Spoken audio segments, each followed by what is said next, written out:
Pegasus, mendengar nama ini kita pasti teringat dengan kuda putih bersayap. Bagaimana dia lahir dan seperti apa cerita perjalanan hidupnya, kita akan bahas di video ini. Pegasus adalah kuda bersayap dari mitologi Yunani. Ayahnya adalah Poseidon, dewa yang menguasai laut, dan ibunya adalah Medusa Gorgon, wanita yang berambut ular itu. Pegasus lahir dari leher Medusa yang dipenggal oleh pahlawan Yunani, yaitu Perseus. Dengan cara yang sama dan waktu yang bersamaan, Chrysaor, saudaranya Pegasus, juga lahir.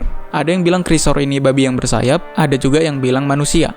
Untuk waktu yang singkat, Pegasus telah dijinakkan oleh pahlawan Yunani yang bernama Bellerophon, yang memanfaatkan Pegasus dengan baik dalam pertempurannya dengan Chimera, makhluk napas api dengan 3 kepala, yaitu kepala singa, kepala kambing, dan kepala ular sebagai ekornya. Nah, awal cerita Pegasus dan Bellerophon dimulai ketika Bellerophon mengunjungi sebuah kota yang namanya Tiryns. Di situ ada rajanya yang bernama Proitos. Nah, masalah dimulai ketika istri Raja Proitos, yaitu Stheneboia, jatuh cinta dengan pahlawan Bellerophon. Sebagai tamu yang baik, pahlawan Bellerophon menolak rayuan istri sang raja. Kemudian istri raja, Stheneboia, pergi ke hadapan Raja Proitos dan menuduh kalau Bellerophon mencoba merayunya. Sang Raja Proitos percaya kepada istrinya dan menghukum Bellerophon dengan mengirimnya ke Lycia untuk melayani ayah mertuanya, yaitu Raja Lobates. Awalnya Raja Lobates menyambut Bellerophon dengan baik. Namun, setelah membaca surat dari menantunya, Raja Proitos, Raja Lobates menetapkan pahlawan Bellerophon akan diberikan tugas yang berbahaya dan sangat sulit, termasuk untuk menghancurkan Chimera.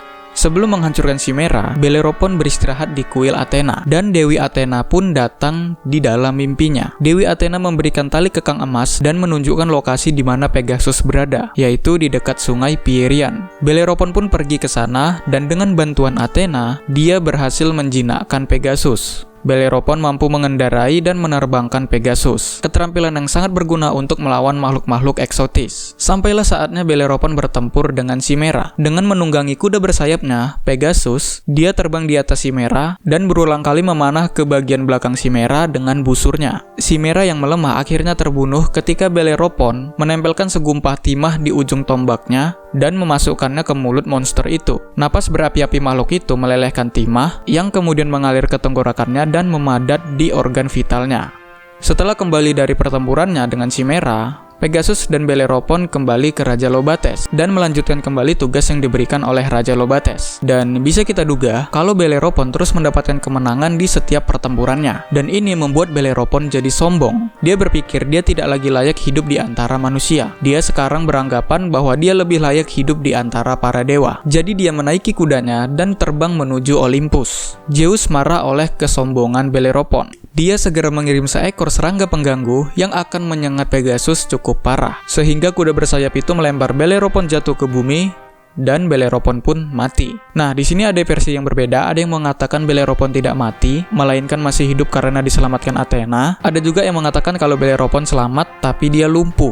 Sementara itu, Pegasus masih terus terbang menuju Olympus dan bertemu dengan para dewa, termasuk dewa Zeus. Pegasus sekarang tinggal di Olympus dan ditugasi oleh Zeus untuk membawakannya petir kapanpun dibutuhkan. Selain itu, Pegasus juga menjadi tunggangan Dewi Fajar yang bernama Eos, yang melintasi langit setiap hari.